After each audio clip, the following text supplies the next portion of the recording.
Thank y'all for coming. We just got done practice here. Last week we all about finding a way to win. We had to keep chop and keep our focus, on the next play. As usual, we had players make some huge momentum plays in the game, and special teams was a huge factor in the game. I was proud of our football team for the effort that they showed and the grit and the heart and the determination. As we know, we have plenty we need to work on this week. That's for sure. Like I said, the team's care factor is extremely high in terms of wanting to play good football and willing to do what it takes to play good football, which is preparation. It was a healthy element or a healthy dose of productive anger on our team and the coaching staff and with the players afterwards to begin the week in terms of our preparation for this game coming up. And what I mean by that is productive anger. There's some things that are not acceptable, and we cannot ever accept the unacceptable, whether it's any aspect of our program. And so the things that are unacceptable, we need to change them, and that's what we're here. That's what we're here to do. That's what everything is all about this week, is changing those things that we cannot accept with productive anger. We have to do simple better. You have to do simple better. I want to thank all of our fans. It was a huge factor in our game. The atmosphere in the woodshed was outstanding. We got a lot of energy from our fans, from our student section, and it was sustained. It was start to finish, pre-game, post-game. It was an environment, and it was an atmosphere that's what we expect here in East Lansing. I think they had Nebraska had like 4 false starts, and I like to think that our fans and our crowd had something to do with that. When you look at some of the things that we didn't do, we had a lack of productivity in areas that was basically death by inches. Is what I call it, death by inches, which means it's maybe one guy on one play or one technique on one play that prevents us from being successful on that particular play. And so that's attention to detail, and that's doing simple better. And really, that's where our focus is. We're embracing the grind of preparation, knowing that Western Kentucky is a very, very strong football team. They have very good players. They have a lot of team speed, and they're a team that they can play. They can play with anyone, and they can beat anyone. They have that type of talent. They're very explosive offensively. They have some very stout players in their front, and we're going to have to be at our best. We have to get better this week. The standards are the standards. The opponents change, but the standards do not change. And so whether that's for us, the coaching staff, whether it's with players, the support staff, the weight room, the trainer room, nutrition, operations, equipment, whatever aspect of our organization, the standard is a standard, and we will not accept the unacceptable. So that's where we are, and we need that same type of atmosphere this week. A very, very strong opponent in our stadium, Spartan Stadium. The Woodshed needs to be and will be a home field advantage for us, and that's regardless of the opponent. We're always looking to get better, always looking to improve. And as you play more games and teams have more film on you, then if you're not improving as a football team in all three phases, if you're not improving individually, then you're going to have some issues. Because everything is on tape. So the aggregation of marginal gains is always extremely important for us. Everyone in our organization, players, coaches, staff, getting a little bit better individually every single day. In aggregate, we do that, then we can make the improvements that we need to make more quickly, which is the sense of urgency that we have right now with our football team. So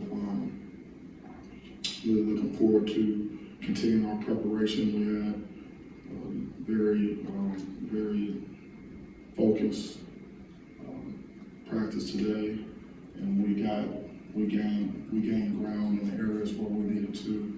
And so I was pleased with that this morning. I'm going to look at the film when we get done here, and then we're going to get back to work, continue on with the game plan, and preparing for a strong opponent. And we got a lot of work to do. So with that, I'll open it up if anyone has anything.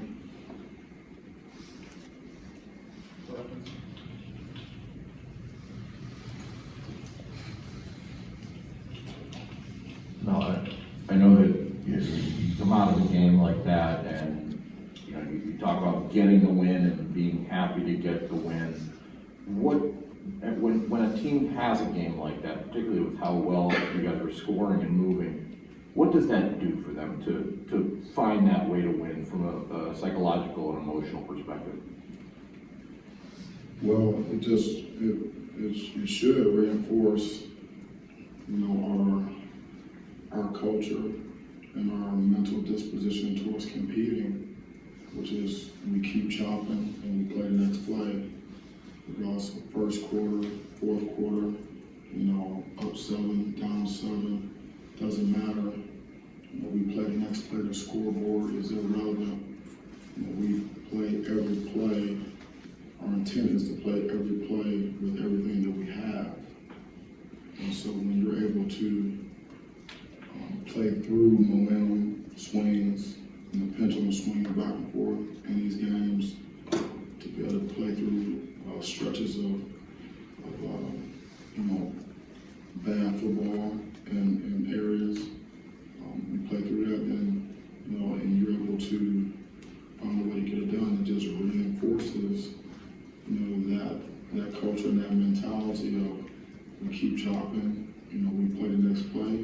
Each play has a history and a life of its own, and we need maximum effort and focus for 6 seconds, at a time, 60 minutes, 4 quarters in the game, or more, whatever it takes.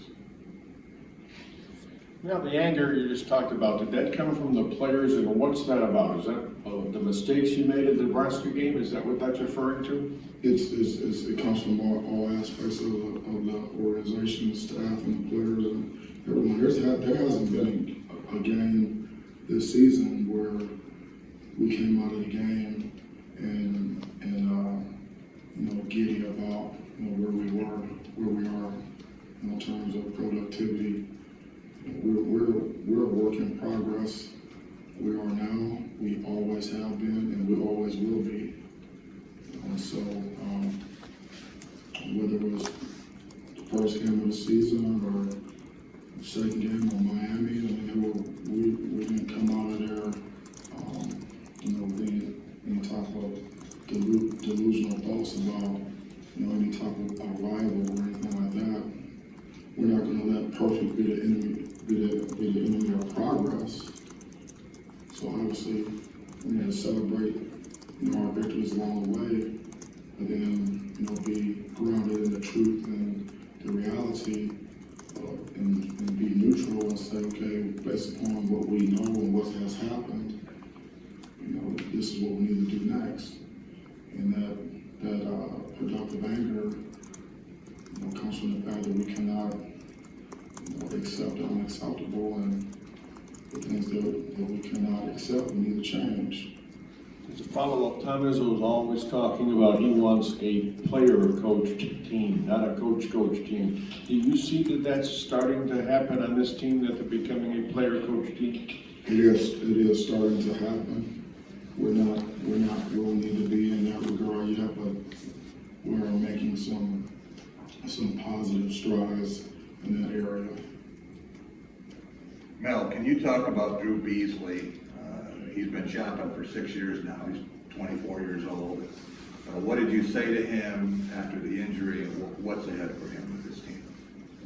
Well, obviously he has been chopping for a while. He's a veteran. He's a veteran college player that understands what it takes, and he's the epitome of Michigan State football, in my opinion. He epitomizes that in his behavior, and he lives the game. He just doesn't love it. Obviously, injuries are part of the game, and I told him that I appreciated him, and he's scored. He's got a lower body injury. He's scored, and he'll be ready when he's ready. I was wondering, with you had 3 guys enter the portal this weekend, in particular with Kalen and Chase. Just wondering your thoughts on the decision, the timing, and how that kind of affects your depth moving forward, those spots being those guys with veterans. Yeah, like I told the team yesterday, because I wanted to make sure that everyone knows where I stand, because I believe that you can't lead unless people know where you stand. And I'm supportive of all of our players. Everyone's got to do what they think is best for them, and I'm going to support them in doing that. And so, and there's, when you go and after game 4, as a coach, there's you're not going to be surprised if you have some guys going to portal. So we support them however we can, and then we continue on. And, that's what it is. That's how I feel about it. Stephen Brooks, 24/7 Sports. Going back to a little bit off of Drew, just your D-line depth. I think that they've maybe been one of the most consistent groups, at least in my opinion.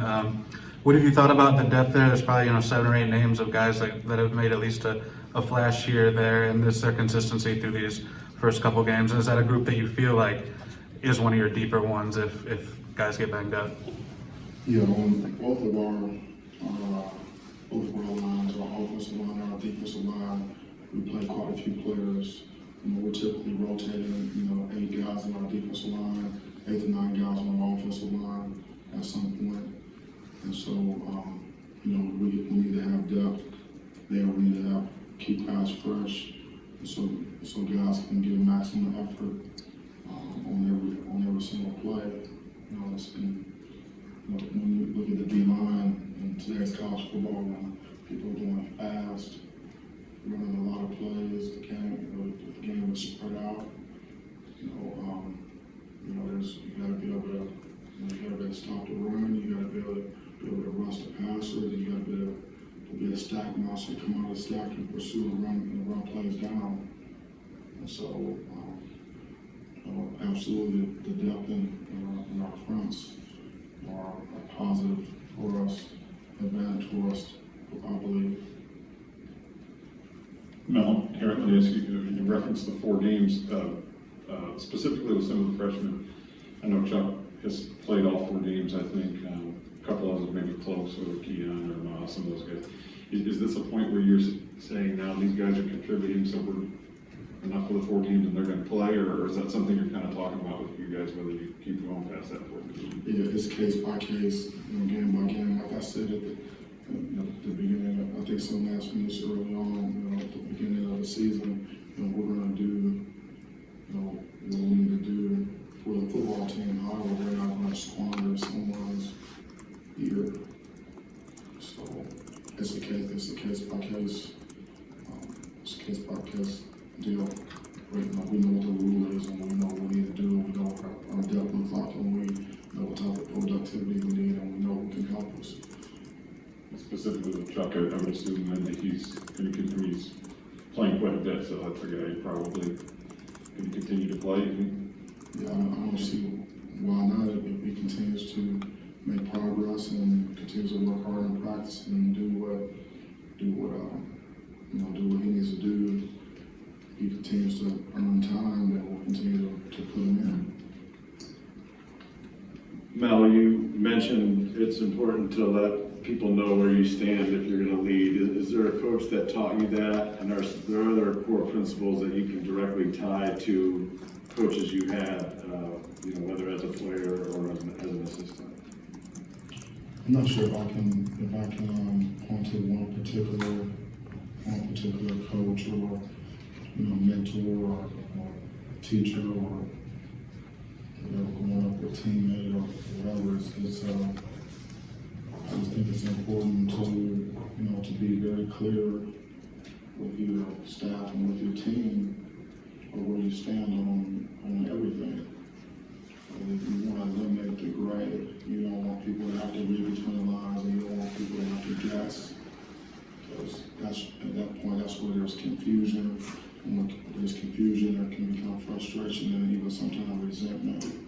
And so I think everyone, whether they agree or disagree, everyone can at least respect the fact that this is where I stand, this is how I feel about it, and at least everyone knows, and then based upon that, people can perceive. Hey Mel, over here, Nick Bummer with the Athletic. You mentioned wanting to stay 8, 9 deep on the defensive front, and obviously stay fresh there. On the offensive line, you guys keep rotating as well, and I understand, to stay fresh there as well, but as the season deepens, do you consider stopping the rotating on the offensive line, or is that something you want to keep going? It's really game by game, week by week, because we're playing guys that earn the right to play and that we believe can be productive in the game and help our cause. That's who we're playing, and those are the only people that are out there playing. And then we have players that are not playing as much right now or haven't played yet, that we are in the process of developing and working with a sense of urgency to get them ready to play. Are you not concerned at all about the offensive line going back and forth, or is that something that doesn't bother you? I'm not concerned about that. Well, a couple of times following games this year, you have mentioned how fun of a team this is to coach. You often don't hear coaches really come out and say that too often. So why is that, and how has that led to your forward upstart? Well, that's a great question because again, we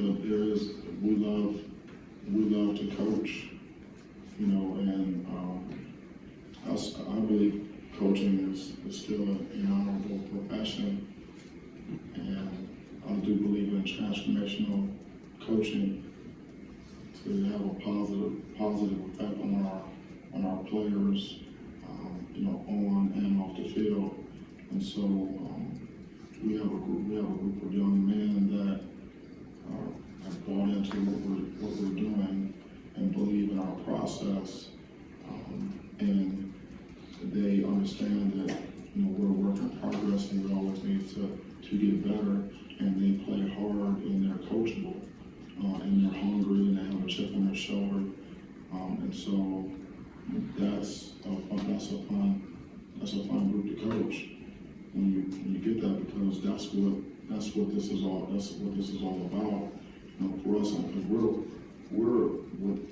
we're with each other on a daily basis, you know, for hours and hours. And this is our main focus, is our players and preparing for our opponents. And that's what we do 24/7. And it's, I think we all would agree that, it's very gratifying when you love what you do. You love the people, you enjoy the people that you work with. And Mel, obviously, we saw the approach you guys took with the portal in the offseason in Western Kentucky was similar. I think they had 28 transfers on the roster. Quarterback stands out. I was wondering, how much preseason scouting do you do, kind of looking ahead, and how much different you see them as a team, and just the changes that they've made with the portal? Yeah, we do a lot of out of season scouting reports, you know, preliminary scouting reports, and then you take what you've done in the out of season, and then you compare it to what, you know, the body of work that you see, you know, during the season prior to the week you play the team. And you see what is the same and what's different, and then you put together a game plan. So you know, it's a little different than going to like a game 1 as opposed to going to like a game 5, but you're always anticipating getting some unscouted looks and some scheme looks, some game plan looks, you know, from the team in all 3 phases. But, you know, certainly they have some very, very good players. I'm not talking about just 2 or 3. They have a bunch of guys that can play, and they're well coached, you know, in all 3 phases. I think everybody knows this program is about winning. You know, Western Kentucky, there's no, you know, I think everybody understands that. As soon as you see that team on the schedule, I mean, you know what you're going to get. You know what it's going to be. So, you know, we need to get better in a hurry. Over here, Graham County Atlantic State Journal. It was the first time that you guys haven't been able to run the football really this year, last week, and also the first time maybe Peyton in the second half really kind of struggled. I'm wondering, as you looked at the film and conversations you had, what you saw there, and is there any concern beyond just needing to adjust to some things? No, it's death by inches. Like I said, it's, you know, one thing here, one thing there that prevents us from having any efficient play. And it wasn't something that was across the board on every play. And so when you're competing at a high level, you know, the margins are slim. You know, so you know, we have to do simple better. And that's it. At every position in all 3 phases. I mean, it's just as simple as that. And we got to keep the main thing.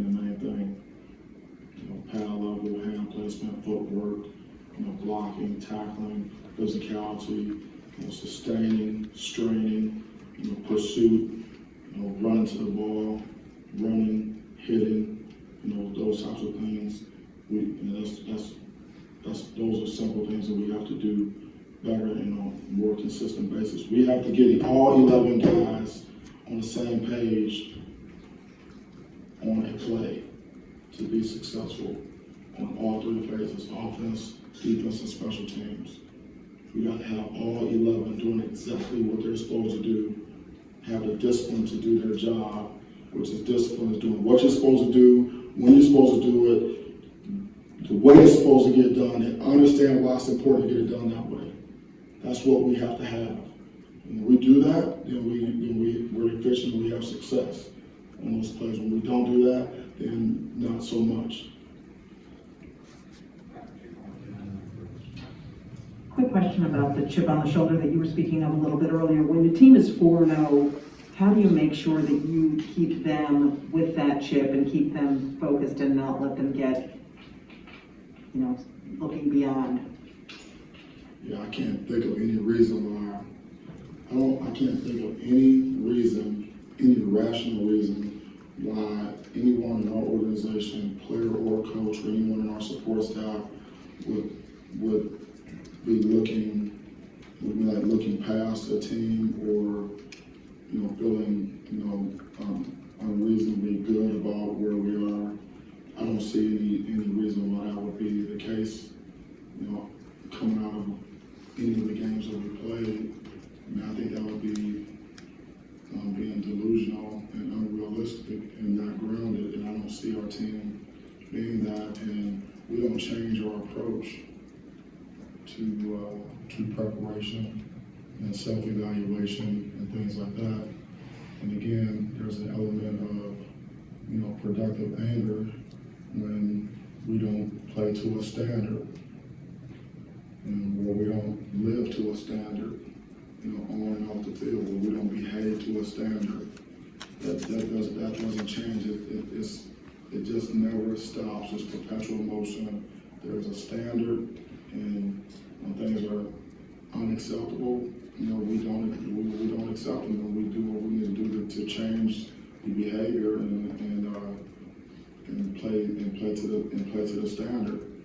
You know, it's the same thing our fans are going to. That's the same thing our fans are going to do on Saturday night. You know, it doesn't matter who. It doesn't matter. You know, snow, 100-degree heat. It doesn't matter. You know, Big Ten game. You know, non-conference game. It doesn't matter. You know, the standard is a standard. You know, and our fans are out. I mean, our fans are out saying we have some big time recruits at the game, and the atmosphere was outstanding. It wasn't just recruits for football. I mean, we had them in men's and women's basketball, you know, gymnastics, you know, wrestling, cross country, baseball, you know, track. You know, we had prospects, student athletes in all those sports, you know, at that game, you know, and their families and some of their coaches. And so it's critically important, you know, that we get after it in there, you know, for a lot of reasons, you know, and that's what it's all about. So, you know, we're preparing to go into the woodshed and put a better version of football out there, a better brand of football out there than what we did last week. And that's what this is all about. I don't know why we would. I mean, easing up off of or being complacent or anything like that, or taking it easy. We don't. That's a trait that doesn't exist on our staff. So I don't even know where that would. I know I get where you're coming from, but you know, we're desperate to get better, and with some desperation, we're willing to go to extreme measures to get what we need, get what we want, and with extreme intensity. You know, I know you talked a lot about the details, and I think we talked about the Cosmic kickoff at the end, but the penalty that backed you guys up, could you kind of tell us how that happened with the sideline situation, and is that one of those kind of instances that you're talking about from a bigger picture that maybe, you know, people look on the field, but there's a lot of other attention to detail spots like that need to be paid attention to? I don't know how much time we have left.